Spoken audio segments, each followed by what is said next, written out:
এক নজরে দেখে নেব আজকে সারাদিনের শিরোনাম। বেহাল দুরবস্থা, 6 নম্বর জাতীয় সড়কে সৃষ্টি হয়েছে পুকুর সম গর্ত। মেঘালয়ের পূর্ব জয়ন্তী হিলস এলাকার 6 নম্বর জাতীয় সড়কে পুকুর সমতুল্য গর্তের সৃষ্টি হয়েছে। প্রতিদিন ছোট বড় যান দুর্ঘটনা লেগেই রয়েছে। দীর্ঘ যানজটের শিকার হচ্ছে নিত্য যাত্রীরা। জাতীয় সড়কের উভয় প্রান্তে আটকা পড়ছে কয়েক শতাধিক যানবাহন। আজ থেকে বন্ধ আসাম মেঘালয় অংশে যান চলাচল। রেলপথের পরে এবার সড়ক পথেও বিভ্রাট। 6 নম্বর জাতীয় সড়কে মালিটর থেকে লুমসনুং সোনাপুর পর্যন্ত অংশে অনির্দিষ্টকালের জন্য প্রতিদিন 6 ঘন্টার জন্য যান চলাচল বন্ধ রাখার সিদ্ধান্ত প্রশাসনের। মেঘালয়ের ইস্ট জয়ন্তী হিলস জেলা প্রশাসনের পক্ষ থেকে একটি বিজ্ঞপ্তি জারি করা হয়েছে। চরম অসুবিধার সম্মুখীন হবেন বরাক এবং ত্রিপুরার যাত্রীরা। আসামের বাসিন্দাদের বাংলাদেশি আখ্যায়িত করে নির্যাতন মণিপুর পুলিশের। আসামের শতাধিক নাগরিককে জোর করে মণিপুর থেকে তাড়িয়ে দিল সেখানকার পুলিশ। তাড়ানোর আগে সবাইকে রাতব্যাপী থানায় আটকে রাখার অভিযোগ। ছাড়া পায়নি সেখানে মহিলা এবং শিশুরাও। ভারতের বৈধ নথিপত্র থাকা সত্ত্বেও মণিপুরে বিদেশি আখ্যায়িত হয়ে নির্যাতিত হওয়ার অভিযোগ। বরাকে ফিরে মুখ্যমন্ত্রী ডক্টর হিমন্ত বিশ্ব শর্মার কাছে ন্যায় বিচার চাইলেন ভুক্তভোগীরা। রাষ্ট্রপতি ভবনে অনুষ্ঠান পরিচালনা করলেন বরাকের কন্যা। ভারতীয় রাজস্ব পরিষেবার প্রশিক্ষণার্থীরা সোমবার রাষ্ট্রপতি দ্রৌপদী মুর্মুর সাথে এক অনুষ্ঠানে মিলিত হন। রাষ্ট্রপতি ভবনে অনুষ্ঠানটি পরিচালনা করেন অফিসার প্রশিক্ষণার্থী তথা বরাক উপত্যকার সুযোগ্য কন্যা আয়ুষী কালওয়ার। তিনি লালা বাজারের অবসরপ্রাপ্ত শিক্ষক তথা শিক্ষাবিদ লক্ষ্মী নিবাস কালওয়ারের মেয়ে। ত্রিপুরা বাংলাদেশ সরকারি হাইকমিশনে হামলা এবং ভাঙচুরের অভিযোগে 7 জনকে আটক করে ত্রিপুরা পুলিশ। এর সাথে 3 পুলিশ সদস্যকে সাময়িক বরখাস্ত করা হয়েছে। ত্রিপুরা বাংলাদেশ উপদূতাবাসে হামলার ঘটনায় ঢাকা বিশ্ববিদ্যালয়ের তীব্র বিক্ষোভ দেখানো হয়। ঢাকা ভারতীয় রাষ্ট্রদূতকে তলব করল মোহাম্মদ ইউনুস প্রশাসন। নিরাপত্তাজনিত কারণে আগরতলাতে সব ধরনের ভিসা বন্ধের নির্দেশ বাংলাদেশ সহকারী হাইকমিশনে। বাংলাদেশের নাগরিকদের ত্রিপুরা হোটেল পরিষেবা বন্ধ জানিয়ে দিল ত্রিপুরা হোটেল রেস্তোরাঁ মালিকদের সংগঠন। প্রচুর টাকার জাল নোট উদ্ধার কাটিগড়ায় চৌরঙ্গিতে বাজেয়াপ্ত 80,000 টাকার নকল নোট। শিলচর আর্মি ইন্টেলিজেন্স এবং কাটিগড়া পুলিশের সফল অভিযান। জাল নোট সহ গ্রেপ্তার করা হয়েছে গণিগ্রামের বাসিন্দা সজীব উদ্দিন মাঝারপুরিয়া নামের এক পাচারকারীকে। ধৃত সজীব এবং উদ্ধার হওয়া জাল নোট নিজেদের হেফাজতে নিয়ে তদন্ত শুরু করেছে কাটিগড়া পুলিশ। মণিপুরের নিখোঁজ কাছড়ের পৌরকে খুঁজতে মোতায়েন 2000-এরও বেশি সেনা, নামানো হলো ড্রোন। গত 25 নভেম্বর থেকে নিখোঁজ মণিপুর সেনাবাহিনীর এক ঠিকাদার। ঘটনাকে কেন্দ্র করে নতুন করে উত্তেজনা সৃষ্টি হয়েছে পশ্চিম ইম্ফল জেলায়।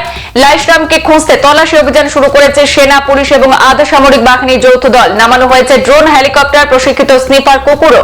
কিন্তু 9 দিন কেটে গেলেও খোঁজ মিলেনি প্রৌঢ়ের। নিজ স্কুলের প্রধান শিক্ষকের দুর্নীতির পর্দা ফাঁস করলেন সহকারী শিক্ষিকা। 466 নম্বর চৌধুরী বাজার এলপি স্কুলের প্রধান শিক্ষক আব্দুল মুক্তাদিরের বিরুদ্ধে ভয়ঙ্কর দুর্নীতির অভিযোগ শিক্ষিকা সুমনা চৌধুরীর। 12 লক্ষ টাকা আত্মসাতের অভিযোগে কালীগঞ্জ ওয়াচ পোস্টে মামলা করেছেন শিক্ষিকা। 466 নম্বর চৌধুরী বাজার এলপি স্কুলে সংঘটিত হয়েছে এই দুর্নীতির ঘটনা।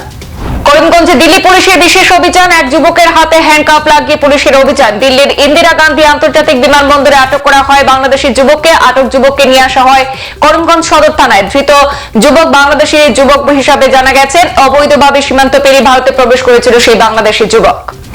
ফের জঙ্গি হানায় অশান্ত জম্মু কাশ্মীর। শ্রীনগরের ডাচিগ্রামের জঙ্গলে নিরাপত্তা বাহিনীর সঙ্গে সংঘর্ষে হত এক জঙ্গি। বাকিদের খুঁজে চলছে চিরুনি তল্লাশি। সোমবার রাতে ডাচিগ্রাম জঙ্গলের ভেতর থেকে সেনাদের লক্ষ্য করে গুলি চালায় জঙ্গিরা। পাল্টা গুলি করে সেনারাও। মঙ্গলবার সকালে জঙ্গল থেকে এক জঙ্গির গুলিবিদ্ধ দেহ উদ্ধার করেছে বলে পুলিশ সূত্রে খবর। মঙ্গলবারও জামিন পেলেন না বাংলাদেশের সন্ন্যাসী চিন্ময় কৃষ্ণ দাস। উল্টো আরো 1 মাস জেলবন্দি থাকতে হবে তাকে। চট্টগ্রাম আদালতে সন্ন্যাসী চিন্ময় কৃষ্ণ দাসের হয়ে আদালতে মামলা লড়ার জন্য মঙ্গলবার রাজি ছিলেন না কোনো আইনজীবী। এই পরিস্থিতিতে আগামী 2 জানুয়ারি পর্যন্ত এই মামলার শুনানি স্থগিত রেখেছে চট্টগ্রাম আদালত। আরো 1 মাস থাকতে হবে চট্টগ্রামের জেলে। বাংলাদেশ সরকারের বর্তমান উপদেষ্টা ইউনুস এবং ভারতের বিদেশ মন্ত্রী এস জয়শঙ্করের কুশপুতুল পোড়ালো শ্রীভূমি তথা করিমগঞ্জ কংগ্রেস। বাংলাদেশের ধর্মীয় সংখ্যালঘু নির্যাতনের বিরুদ্ধে ভারত সরকারের হস্তক্ষেপ চাইল জেলা কংগ্রেস। জেলা সভাপতি রজত চক্রবর্তীর নেতৃত্বে অনুষ্ঠিত হলো আজকের প্রতিবাদী কার্যসূচি। আজ থেকে শুরু হয়েছে আসাম সরকারের স্বাস্থ্য সেবা উৎসব 3.0। করিমগঞ্জ তথা বর্তমান শ্রীভূমি জেলার গিরিশগঞ্জ মডেল হাসপাতালে অনুষ্ঠিত স্বাস্থ্য সেবা উৎসব।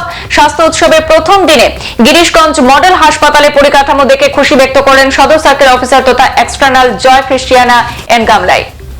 শিলচরে সনাতনী ঐক্যমঞ্চের ধর্ণা কর্মসূচি। বাংলাদেশের জাতীয় পতাকা অঙ্কন করে সে দেশের সামগ্রী পুড়িয়ে উত্তাল প্রতিবাদে কাঁপল শিলচর। আজ মঙ্গলবার সনাতনী ঐক্যমঞ্চ আসামের উদ্যোগে শিলচরের শহীদ ক্ষুদিরাম বসুর মূর্তির পাদদেশে বিশাল জমায়েত হয়ে ধর্মগুরু স্বামী চিন্ময় কৃষ্ণ দাসের মুক্তি সহ বাংলাদেশের সংখ্যালঘু নির্যাতন বন্ধের দাবি জানানো হয়। বাংলাদেশে চলমান ঘটনা প্রবাহ রোধে কেন্দ্র সরকারের হস্তক্ষেপ কামনা করার পাশাপাশি বাংলাদেশ সরকারের বিরুদ্ধে ধর্ণা কর্মসূচি পালিত হয়। কাছাড়ের পুলিশ সুপার নোমাল মাহাতের উপস্থিতিতে কাছাড় জেলার সোনাপুর স্বাস্থ্য কেন্দ্রে স্বাস্থ্য সেবা উৎসব পালিত। পুলিশ সুপার নোমাল মাহাতের স্বাস্থ্য কেন্দ্রের প্রতিটি কক্ষ পরিদর্শন করার পাশাপাশি ঔষধপত্র চেক করেছেন।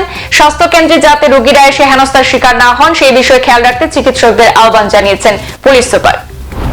বাংলাদেশের চলমান ঘটনার প্রতিবাদে রাগনা আন্তর্জাতিক বর্ডার চেকপোস্টে বিশাল প্রতিবাদ। ডক্টর ইউনূসের পুষ্পতলিকা দাহ করে প্রতিবাদী জনগণ, পুলিশ এবং বিএসএফ জওয়ানরা প্রতিবাদকারীদের রেলি আটকে দিলে সীমান্তের চেকপোস্টের সামনে বাংলাদেশের অন্তর্বর্তীকালীন সরকারের উপদেষ্টা ডক্টর ইউনূসের পুষ্পতল দাহ করা হয়। রাগনা সীমান্ত চেকপোস্ট দিয়ে আমদানি রপ্তানি সহ মানুষ যাতায়াত বন্ধ রাখার আহ্বান জানান প্রতিবাদীরা।